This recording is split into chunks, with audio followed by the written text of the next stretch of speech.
Petrol भरवाने के लिए आप गाड़ी को पेट्रोल स्टेशन पर रोकते हो, कैप ओपन होती है और पेट्रोल नोजल से फ्यूल भरना स्टार्ट किया जाता है। आपको लगता है जब तक टैंक फुल होता है गाड़ी के अंदर जाकर बैठ जाते हैं। 2 मिनट बाद में फ्यूल भरने के बाद नोजल ऑटो कट से पेट्रोल को बंद कर देता है। आप बाहर निकलकर जैसे ही नोजल को टच करोगे और जबरदस्त आग लग जाएगी।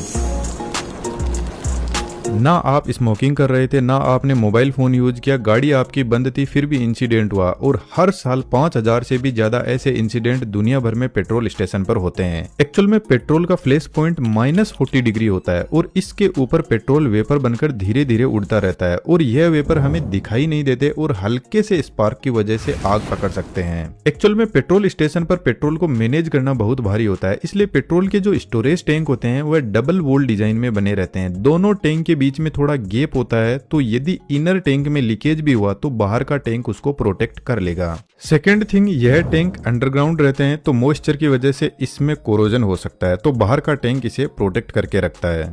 लेकिन एक्चुअल चैलेंज तब आता है जब टैंकर से पेट्रोल टैंक में भरना स्टार्ट किया जाता है। सबसे पहले टैंकर जब स्टेशन पर पहुंचता है तो जरूरी है कि उसको ग्राउंड किया जाए, क्योंकि पेट्रोल पंप का एक छुपा हुआ दुश्मन होता है जिसको स्टैटिक इलेक्ट्रिसिटी बोलते हैं। तो जो टैंकर के ऊपर चार्जेज होंगे वह डीप ग्राउंड रोड में चले जाएंगे। लेकिन ग्राउंडिंग के अलावा टैंकर खाली करने से पहले बॉन्डिंग भी जरूरी है। हमारा जो पेट्रोल टैंक होता है उसको भी प्रॉपर ग्राउंड किया जाता है। जब फिल पाइप को फिल पॉइंट से कनेक्ट किया जाता है तो पेट्रोल टैंकर का ट्रक और पेट्रोल टैंक दोनों सेम पोटेंशियल पर होना जरूरी है, इसी को बॉन्डिंग बोलते हैं। फॉर एग्जांपल, यदि स्टैटिक इलेक्ट्रिसिटी की वजह से 10 से 15 वोल्ट ट्रक की बॉडी पर है और पेट्रोल टैंक 0 पोटेंशियल पर है तो कनेक्ट करते टाइम स्पार्किंग होगी।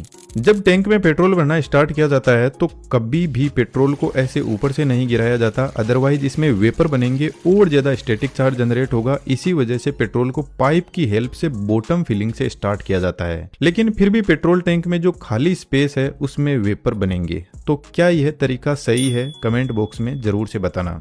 इस वेपर की वजह से टैंकर के अंदर प्रेशर जनरेट होने लगेगा और पेट्रोल के जो वेपर होते हैं वह हाईली फ्लेमेबल होते हैं। इसको हम बाहर एनवायरनमेंट में नहीं छोड़ सकते। तो टैंक के एक साइड में वेपर रिकवरी होज होती है। जब इसमें पेट्रोल फिल करना स्टार्ट किया जाता है उसी टाइम इस होज से एक पाइप को टैंकर में वापस कनेक्ट करते हैं, तो जो भी टैंक में वेपर होंगे वह टैंकर में चले जाएंगे। अब यह वेपर एक्चुअल में हाइड्रोकार्बन ही होते हैं जिनको वापस रिफाइनरी में ले जाते हैं और कंडेंस करके इनको पेट्रोल में बदल देते हैं।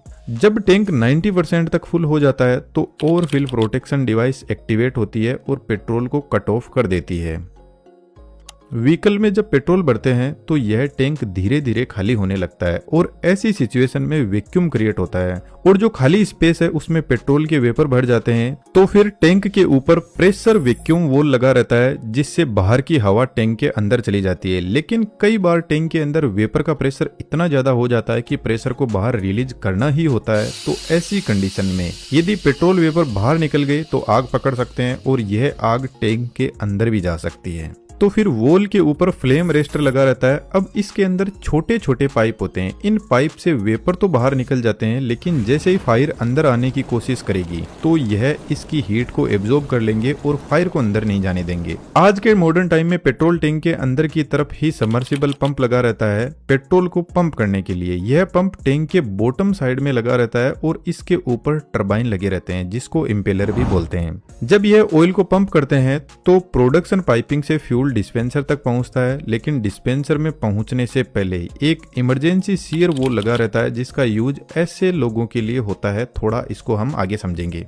लेकिन लोग तो ऐसे भी है जिनके अब यह जो प्रोडक्ट पाइप होती है टैंक से निकलकर डिस्पेंसर से होते हुए एक फ्लेक्सिबल पाइप के थ्रू नोजल से कनेक्टेड रहती है। लेकिन यह हमेशा फ्यूल से भरी हुई रहती है क्योंकि टैंक के ऊपर चेक वॉल होता है, तो जैसे ही पंप बंद होता है यह फ्यूल वापस नहीं आने देगा। अब जो डिस्पेंसर होता है उसमें फिल्टर से फ्यूल को क्लीन किया जाता है। इसके आगे एयर और वेपर सेपरेटर लगा रहता है क्योंकि हमें तो फ्यूल चाहिए, वेपर के पैसे हम नहीं देने वाले। तो आगे लगा मीटर वॉल्यूम मेजर करता है एक्यूरेटली जहां से ऑयल पहुंचता है नोजल के पास में। ऑयल स्टेशन पर जो सबसे बेहतरीन साइंस यदि कोई यूज करता है तो वह है नोजल। जब लीवर प्रेस करते हैं तो इधर से पेट्रोल आते हुए इस स्टॉपर पर प्रेशर डालता है और प्रेशर टैंक में जाने लगता है। लेकिन आप ध्यान से देखना, इस नोजल के आगे इस पॉइंट पर एक छोटा होल होता है और इस होल से नोजल अंदर की तरफ हवा खींचता है। यदि आप इस मैकेनिज्म को देखो तो इसमें यह ट्यूब बीच से पतली है और जब इसमें से हाई स्पीड हवा पास करते हैं तो इस पॉइंट पर लो प्रेशर क्रिएट होता है वेंचुरी इफेक्ट की वजह से।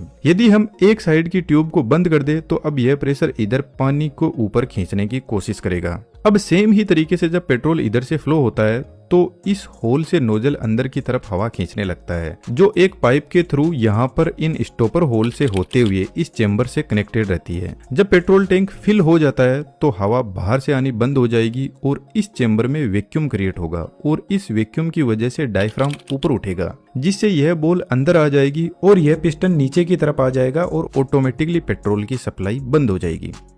अब यह सप्लाई तो बंद करता ही है, इसके अलावा एक और जबरदस्त सेफ्टी प्रोवाइड करता है। जब कोई गाड़ी पेट्रोल स्टेशन पर पहुंचती है तो एयर पार्टिकल्स के फ्रिक्शन की वजह से वह स्टैटिकली चार्ज हो जाती है, तो सबसे पहले गाड़ी को ग्राउंड करना जरूरी है। तो पेट्रोल नोजल में जो फ्लेक्सिबल पाइप होती है इसके अंदर एक अर्थिंग नेट लगी रहती है, तो जैसे ही नोजल गाड़ी से टच होगा तो थोड़ा बहुत जो भी वोल्टेज होगा वह ग्राउंड हो जाएगा। लेकिन फिर भी यदि आप पेट्रोल नोजल लगाने के बाद गाड़ी के अंदर जाकर बैठ जाते हो और आपके कपड़े गाड़ी की सीट के साथ में टच होकर स्टैटिकली चार्ज हो सकते हैं।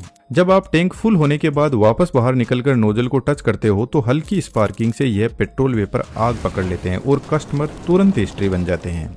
जब 1 लीटर पेट्रोल गाड़ी में जाता है तो लगभग 1.5 ग्राम वेपर बनकर उड़ जाते हैं, जो शायद आपको अभी कुछ भी नहीं लग रहा है। 50 लीटर में 75 ग्राम वेपर बन जाता है। जब इसको वापस पेट्रोल में बदलेंगे तो हमें 100 ग्राम पेट्रोल मिलेगा। अब थोड़ी बड़ी पिक्चर देखते हैं। पूरे वर्ल्ड में 1.2 बिलियन पेट्रोल कार है। यदि 50 लीटर एवरेज मंथली कंजम्पशन किसी कार का मानकर कैलकुलेशन करे तो एक महीने में 1,20,000 मीट्रिक टन पेट्रोल वेस्ट हो जाएगा, जो लगभग 16 करोड़ 21 लाख लीटर होता है। और यह इतना पेट्रोल है कि एक महीने तक 32.4 लाख कार को 50-50 लीटर पेट्रोल फ्री दे सकता है। तो फिर थोड़ी जिम्मेदारी कार मैन्युफैक्चरर ने उठाई। कार का जो फ्यूल टैंक होता है वह सेम अंडरग्राउंड टैंक की तरह इसमें भी प्रेशर बनता है। जब पेट्रोल फिल करते हैं तो फिलर नेक के यहाँ पर एक वॉल लगा रहता है जो टैंक के अंदर के वेपर को बाहर नहीं जाने देता। तो फिर यह वेपर कहीं तो जाएंगे, तो उनके लिए वेपर वेंट लाइन कैनिस्टर से कनेक्टेड रहती है जिसमें वेपर इकट्ठा होते हैं और जब गाड़ी स्टार्ट होती है तो इन वेपर को इंजन में भेज दिया जाता है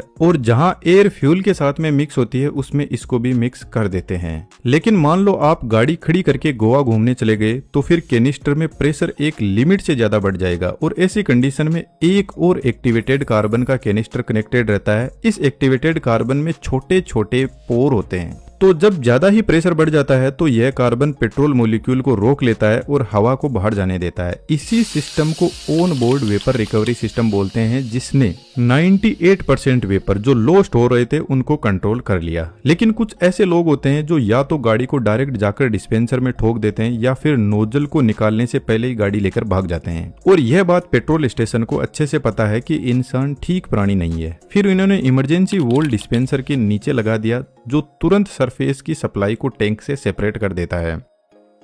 यदि आप ध्यान दोगे तो पेट्रोल स्टेशन पर मोबाइल यूज न करने की भी वार्निंग दी जाती है, जबकि मॉडर्न स्मार्टफोन इतनी low intensity radio frequency generate करते हैं कि इससे कोई भी स्पार्क जनरेट नहीं हो सकती। असली खतरा पेट्रोल स्टेशन पर स्टैटिक इलेक्ट्रिसिटी से ही होता है। या तो गाड़ी से नीचे उतरो मत, और यदि उतर गए तो फ्यूल भरने के बाद टैंक को बंद करके ही वापस बैठो। लेकिन सबसे ज्यादा जरूरी है चैनल को सब्सक्राइब करना।